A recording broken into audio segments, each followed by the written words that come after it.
Question number 31. The premises license for manufacture of drug must fulfill the condition according to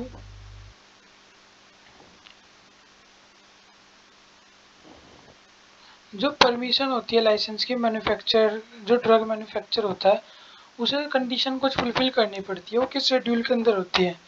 वो हमारे schedule M के अंदर होती है।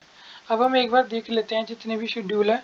वैसे मैं बता दूं, मैं एक शेड्यूल की जो इससे नेक्स्ट वीडियो आएगी उसमें मैं जितने भी हमारे इम्पोर्टेंट या जितने भी शेड्यूल है मैं सारे लिखवा के इम्पोर्टेंट वालों पे टिक लगवा दूंगा, ताकि एक बार हम सारे पढ़ लें और इम्पोर्टेंट को हम अच्छे से पढ़ लेंगे, ताकि हमें क्या हो जाए, क्लियर हो जाए। हम एक बार हल्का हल्का शेड्यूल के बारे में पढ़ेंगे, बाकी डिटेल वीडियो में आएगी, बस आइडिया लेंगे। जैसे हमारा क्या है, शेड्यूल एन है। शेड्यूल एन के अंदर क्या होता है, वो मिनिमम रिक्वायरमेंट होती है जो एक फार्मेसी खोलने के लिए चाहिए होती है। वो जो रिक्वायरमेंट होती है वो किस शेड्यूल में मिलती है हमें? शेड्यूल एन में। शेड्यूल एम में हमें क्या पता लगा? शेड्यूल एम में क्या होता है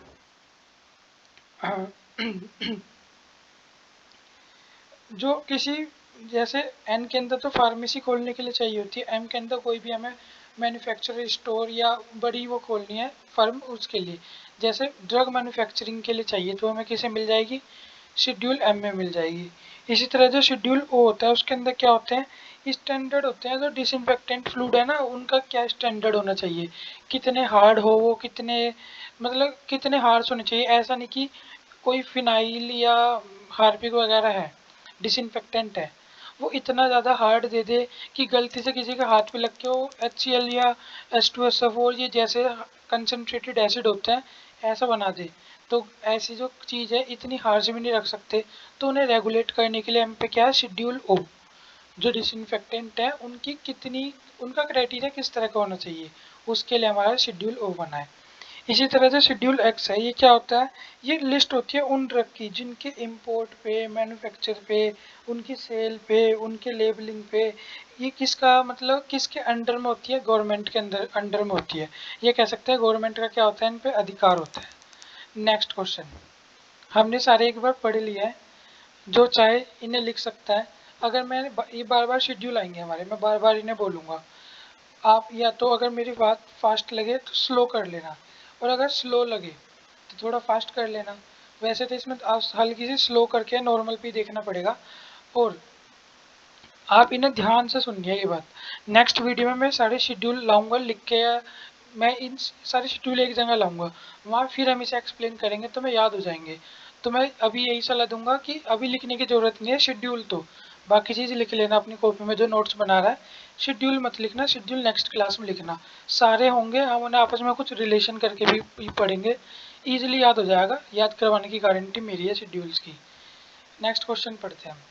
जो ये आइबुप्रोफेन है या ब्रूफेन बोलते हैं जिसे हम, ये किस कैटेगरी में बिलोंग करती है?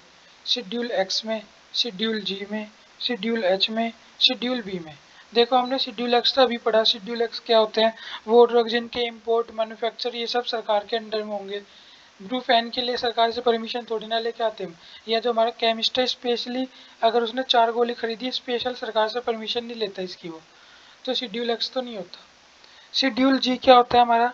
शेड्यूल जी वो सब्सटेंस होते हैं जिनके मतलब जो किसी मेडिकल या डॉक्टर के अंडर में ही, डॉक्टर के अंडर से ही जिनका क्या होता है, ट्रीटमेंट चलता है। ऐसी ड्रग क्या होती है? शेड्यूल जी। या एक डॉक्टर के सुपरविजन में जो जिन ड्रग का इस्तेमाल होता है वो जी होती है। और शेड्यूल बी क्या होती है? जो सेंट्रल ड्रग लेबोरेटरी है उसने ना कुछ फिक्स कर रखा है कि भाई कोई टेस्ट है, अब ऐसा है डायबिटीज़ का टेस्ट करवाने कोई गया, जो कोई भी इंस्टीट्यूशन है वो कहते मैं तो 1 लाख रुपए लूँगा इसके।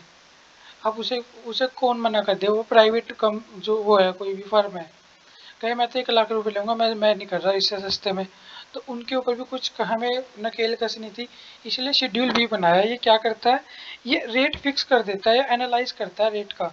ये सेंट्रल ड्रग लेबोरेटरी के अंडर में होता है। गवर्नमेंट एनालिसिस करती है, उस हिसाब से उन्हें कहती है कि आप इस कैटेगरी से इस कैटेगरी तक ही इसके रेट सीमित कर सकते हैं। जो मतलब जहाँ बकाया बिल वगैरह भी मिलता है। शेड्यूल एच क्या होती है? शेड्यूल एच वो होती है जो ड्रग हमें प्रिस्क्रिप्शन से मिलती है। अब ये मत कहना कोई भी कि मैं तो अपने स्टोर पे से बिना प्रिस्क्रिप्शन से ले आता हूँ, दे देते हैं स्टोर वाले, लेकिन जो रूल है वो ये है कि प्रिस्क्रिप्शन के साथ मतलब बिना प्रिस्क्रिप्शन के दवाई नहीं दे सकते।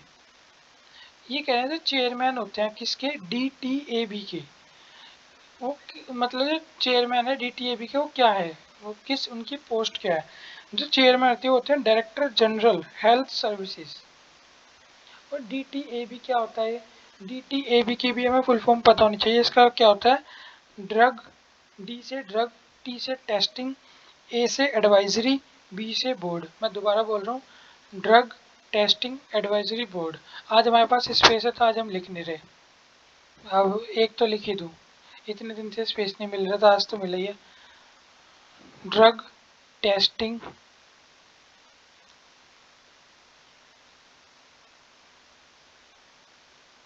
Advisory board. चलो मैं एक काम करता हूँ, जो शेड्यूल्स है वो नहीं लिखने का, बाकी जो कुछ लगेगा वो लिख दूंगा। नेक्स्ट क्वेश्चन क्या है, the repacking licence is not issue for, जो रीपेसिंग लाइसेंस है वो किसे इशू नहीं किया जाता, या कौन सी ड्रग पे इशू नहीं किया जाता। रीपैकिंग, सॉरी मैं रीपेसिंग बोल गया, रीपैकिंग लाइसेंस किन्हें इशू नहीं किया जाता, ये शेड्यूल सी की ड्रग को इशू नहीं कर सकते। हमें शेड्यूल सी की ड्रग पता होनी चाहिए।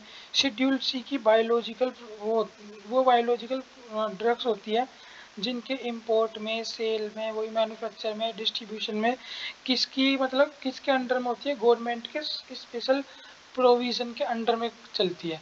उन ड्रग की रिपैकिंग ऐसे नहीं कर सकता कोई भी मैन्युफैक्चरर।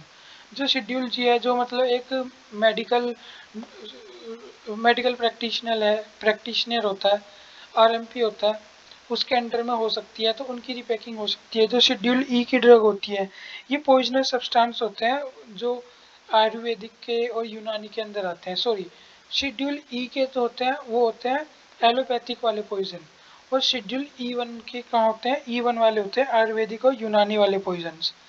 तो इनकी पैकिंग में भी प्रावधान होते हैं, लेकिन इशू करती है सरकार, मतलब इशू कर देती है स्पेशल प्रोविजन से कि इसे इशू कर रहे हैं। लेकिन जो शेड्यूल सी की ड्रग है, जिनके इंपोर्ट मैन्युफैक्चर भी सरकार के कंट्रोल में होता है, उनकी रीपैकिंग वैसे कोई फर्म नहीं कर सकती। और शेड्यूल एच हमें दोबारा याद हो गया होगा, जिनके लिए प्रिस्क्रिप्शन क्या होता है, मैंडेटरी होता है। अगर किसी को एक दो चीज़ याद रह रही है तो रख सकता है, नहीं रह रही अभी हमें पढ़ना है, ये एक दो बार पढ़ेंगे, एक दो शेड्यूल हमें अभी याद हो जाएंगे, एक दो नेक्स्ट वीडियो में जब मैं लाऊंगा सारे शेड्यूल उसके अंदर याद हो जाएंगे। टेंशन नहीं लेके चलनी बिल्कुल भी। Premises licence for sale of drug are inspected at least, जो लाइसेंस मिलता है ड्रग को सेल करने का, दवाई बेचने का जो लाइसेंस होता है, उसका जो इंस्पेक्टेड होता है, मतलब उसकी जो इंस्पेक्शन करने के लिए आते हैं, वो कम से कम कितनी बार आने चाहिए, साल में एक बार, साल में दो बार, साल में तीन बार, या हर महीने। तो कम से कम साल में दो बार तो आनी चाहिए। ज़्यादा बार आ जाए तो कोई दिक्कत नहीं है, लेकिन कम आए तो फिर दिक्कत है। Next, licence for the retail sale of, जो लाइसेंस होता है रिटेल सेल का, किसका, शेड्यूल सी और C1 का। अब हमें सी और C1 देख के हमारे माइंड में क्लिक करना चाहिए, सी और C1 कौन सी ड्रग होती है, वो स्पेशल बायोलॉजिकल प्रोडक्ट। सी में क्या है, बायोलॉजिकल प्रोडक्ट, C1 में क्या होती है, अदर स्पेशल प्रोडक्ट, जिनकी सेल, मैन्युफैक्चर और डिस्ट्रीब्यूशन सब गवर्नमेंट के प्रोविजन में होती है। तो कुछ फॉर्म होते हैं, इन्हें बेचने के लिए फॉर्म होते हैं अलग अलग। तो ये किस फॉर्म के अंदर होते हैं, ये हमारे फॉर्म नंबर 21 में होते हैं। अगर कोई फार्मेसी से रिलेटेड है, मतलब कोई प्राइवेट फार्मेसी में होगा, गवर्नमेंट में तो पता नहीं लगता कहाँ फॉर्म रखे हैं कहाँ नहीं रखे, क्योंकि हम ट्रेनिंग वाले बच्चे थे। जो किसी स्टोर वगैरह पे काम कर रहे होंगे तो वहाँ आते रहते हैं ये ड्रग इंस्पेक्टर, तो उन्हें दिखाने पड़ते हैं कि दिखाओ अपने फॉर्म वगैरह दिखाओ, तो वो दिखाते हैं, उन्होंने ज़रूर देखे होंगे बहुत सारे फॉर्म वगैरह से। नेक्स्ट क्वेश्चन करते हैं, बायोलॉजिकल्स बिलोंग टू शेड्यूल, अभी बात करी थी ऊपर बायोलॉजिकल्स की, बायोलॉजिकल्स किस में होते हैं, शेड्यूल सी में होते हैं। अब हमें बाकी भी पता होनी चाहिए, LHG क्या है ये, तो शेड्यूल L कौन सा होता है, शेड्यूल L होता है schedule L L L L L, अभी मेरे याद नहीं आ रहा, तो अभी मैं इसे स्किप कर रहे हैं, नेक्स्ट उसमें देखेंगे शेड्यूल एल को। शेड्यूल एच जिनके लिए प्रिस्क्रिप्शन चाहिए, शेड्यूल जी जो एक मेडिकल प्रैक्टिशनर के या एक डॉक्टर के सुपरविजन में दवाई चलती है, उन्हें बोलते हैं schedule G. Insulin injection comes under, insulin किसके अंडर में आता है?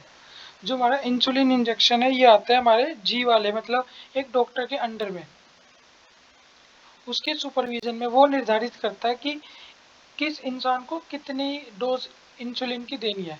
अब एक ये है, जैसे कोई भी दवाई है, एमोक्सिलिन है, 500 mg आती है, 250 mg आती है। लेकिन जो ये है जो एमएल में आते हैं, और ये जो इंसुलिन वगैरह के इंजेक्शन आते हैं, कार्ट्रिज आती है, सबने देखी होगी।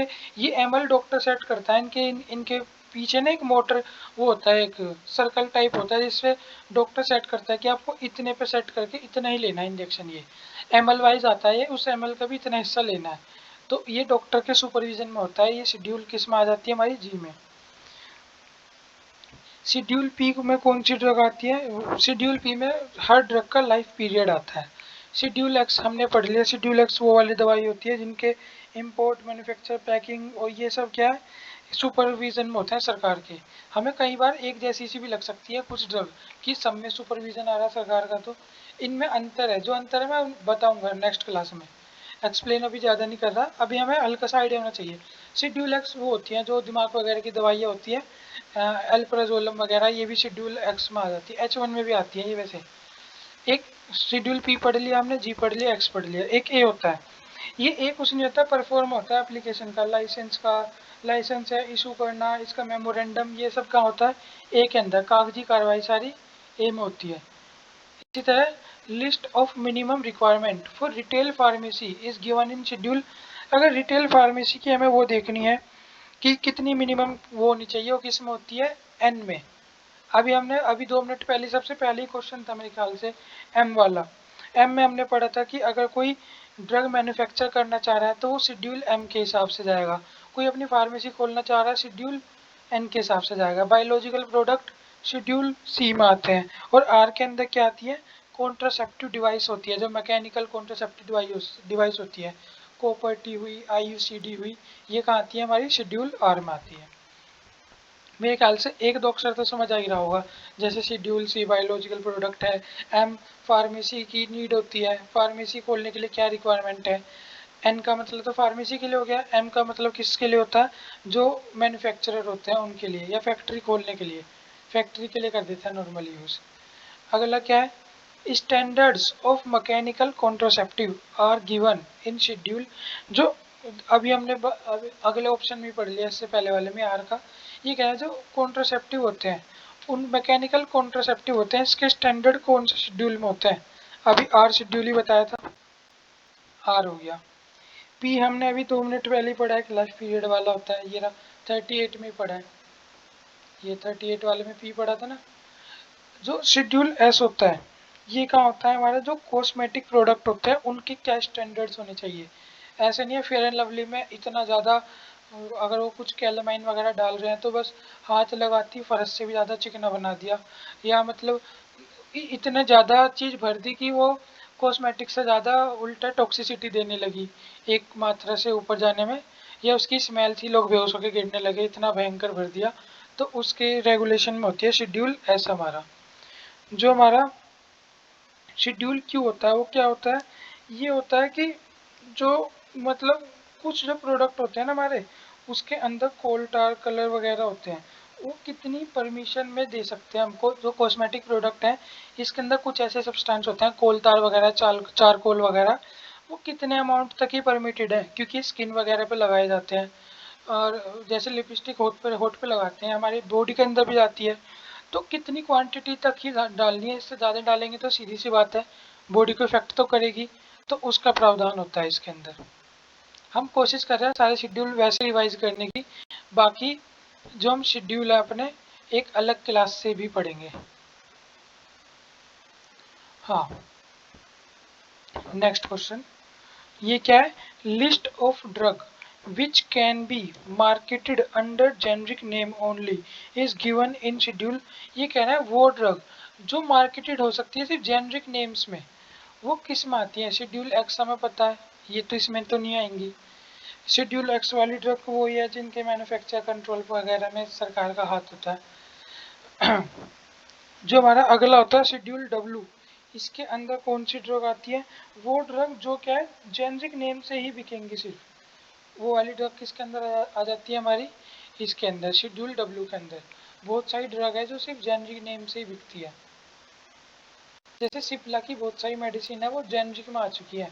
पहले सिप्ला की महंगी आती थी, लेकिन अभी है ना, अगर कोई भी कंपनी है, एक माना जाता है, ऐसा पक्का नहीं है लेकिन हाँ ये बहुत हद तक बैठता है, कोई कंपनी है उसे 10 या 15 साल हो जाए ना मार्केट में निकाल के, उसका पेटेंट खत्म हो जाता है, फिर हर कंपनी उसे बना सकती है, तो फिर वो जेनरिक दवाई में आने लगती है। मैं एक बात बता दूं, ये जो मैंने अभी फैक्ट बताया ना जस्ट एक सेकंड पहले, ये मैंने किसी बुक में नहीं पढ़ा, ये मुझे किसी फ्रेंड ने बताया था। मेरे से बड़े फ्रेंड थे, मतलब टीचर मान सकते हो मेरे, उसने बताया था, तो मैंने सुना और सीधा उनकी बात बस मेरे याद रह गई। अब मैं इस बात की ना तो मैंने आज तक छानबीन करी, मैं भूल गए, आज आपको बताई इसलिए मुझे वापस याद आई, तो मैंने भी इसे कभी वेरीफाई नहीं किया। तो मैं अभी कहता हूँ आँख मूछ बिल्कुल आँख मीच के मान मत लेना इस बात को, मुझे मैंने ऐसा सुना था मैंने बता दिया, आप अपनी तरफ से सर्च कर सकते हो, और मुझे आज याद आ गई तो मैं भी सर्च करूँगा अपनी तरफ से। हाँ तुम कहाँ थे, शेड्यूल यू पे थे। शेड्यूल यू वाली कौन सी ड्रग होती है जिनके मैन्युफैक्चर में, रॉ मटेरियल में, एनालिटिक में, ये इन सबों में क्या होता है, एक पर्टिकुलर शोन करना पड़ता है कि इसका मैन्युफैक्चरिंग में इतने परसेंट यूज़ करेंगे, गवर्नमेंट को बताना पड़ता है कि हम इसमें इतने इतना परसेंट जो भी चीज़ ऐड कर रहे हैं वो, ऐसा हमने बताया था, जो स्टैंडर्ड होते हैं कॉस्मेटिक के उससे रिलेटेड होती है। एक क्या होती है, इंपॉर्टेंट क्वेश्चन है, स्पूरिशियस ड्रग कौन सी होती है?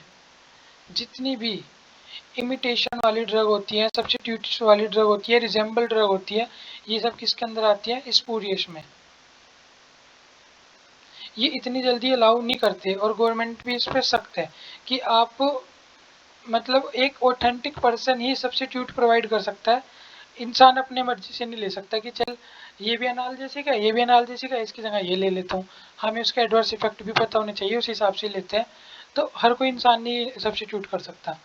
List of element that is not cure under drug, ये कह रहा है लिस्ट ऑफ एलिमेंट, हम disease, list of disease that is not cure by drug, वो डिजीज जो किसी भी ड्रग से क्योर नहीं की जा सकती, वो किस शेड्यूल में रखते हैं हम, ऐसी डिजीज जो किसी भी उससे नहीं क्योर की जा सकती वो हम रखते हैं शेड्यूल जे में। अब थोड़ा सा लगा होगा ऐसी कौन सी है ऐसी बीमारी है जिसका इलाज नहीं है फिर भी उसमें ड्रग देते हैं, जैसे एड्स हुआ, एड्स की कोई प्रॉपर दवाई नहीं है फिर भी देते हैं इसमें दवाई।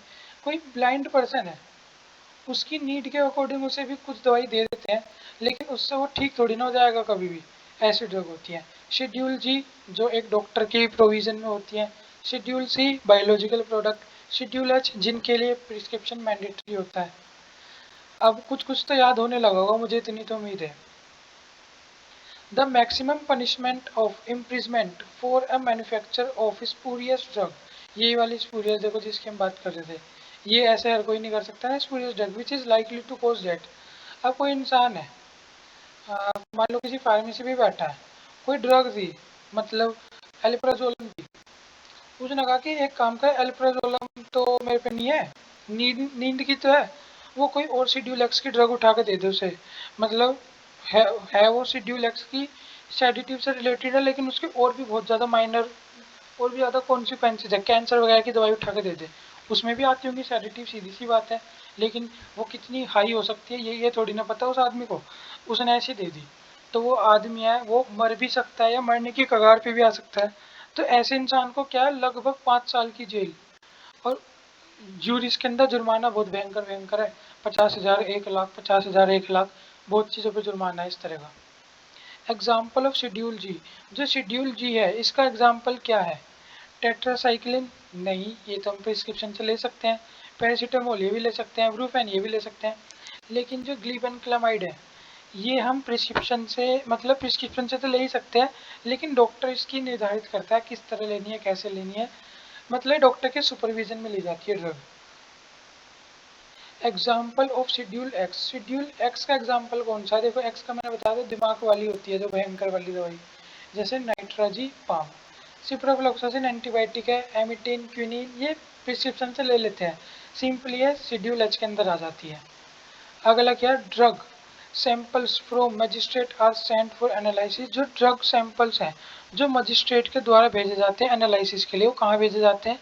सेंट्रल ड्रग लेबोरेटरी के अंदर भेजे जाते हैं एनालाइज करने के लिए कि भाई क्या है क्या नहीं है इसके अंदर। नहीं नहीं नहीं, सेंट्रल में कैसे भेज देंगे? मजिस्ट्रेट है, अब केस चल रहा है तमिलनाडु का, और सेंट्रल में क्या लेने भेजेंगे वो इतनी दूर? वो स्टेट में भेज देंगे, मजिस्ट्रेट के द्वारा तो स्टेट में। इनकी क्वालिटी कंट्रोल चेक में सेंट्रल में जाती है, इसलिए गलती से लग गया वैसे। मजिस्ट्रेट द्वारा तो स्टेट में जाएगी, स्टेट से ही हो जाता है। डीटीएबी मैंने फुल फॉर्म पहले ही बता रखी है डीटीएबी की, ड्रग टेस्टिंग एडवाइजरी बोर्ड। अब जो कॉन्डम्स है ये टेस्टेड होता है कहाँ? इंडियन, सॉरी दूसरे से पढ़ते हैं, central drug research institute, Indian veterinary research institute, Indian pharmacopoeial laboratory या सेंट्रल ड्रग लेबोरेटरी। ये कहाँ होते हैं? हमारे Indian pharmacopoeial laboratory, Indian pharmacopoeia की लेबोरेटरी के अंदर होते हैं। A list of allopathic poison are given in schedule. जो एलोपैथिक पॉइजन होते हैं किस शेड्यूल में दे होते हैं? मैंने बताया था ई के अंदर एलोपैथिक, ई1 के अंदर कौन से होते हैं? आयुर्वेदिक और यूनानी। जी जो डॉक्टर की उसमें होती है। एच जिसके लिए प्रिस्क्रिप्शन क्या होता है? मैंडेटरी होता है। और क्या नाम जो हमारा एफ होता है ये होता है ऐसी ड्रग होती है जिनके प्रोविजन में, प्रोडक्शन में, टेस्टिंग में, स्टोरेज में, और क्या नाम आपका, और भी जितनी भी चीज़ें उसके लिए स्पेशल प्रोविजन हो जाता है बायोलॉजी प्रोडक्ट के अंदर, जो बायोलॉजिकल प्रोडक्ट है इनके उसके अंदर। अगर नहीं समझ आया दोबारा, जो शेड्यूल एफ वाली ड्रग है इनके अंदर प्रोविजनल एप्लीकेबल होता है, इनकी स्पेशल प्रोविज़न एप्लीकेबल होता है इनकी प्रोडक्शन में, इनकी टेस्टिंग में, स्टोरेज में, पैकिंग में, लेबलिंग में, और लेबलिंग में बायोलॉजिकल प्रोडक्ट है या अदर स्पेशल प्रोडक्ट है, इन सब में क्या स्पेशल प्रोविज़न अप्लाई किया जाता है। तो आज की वीडियो में इतना ही। Thank you.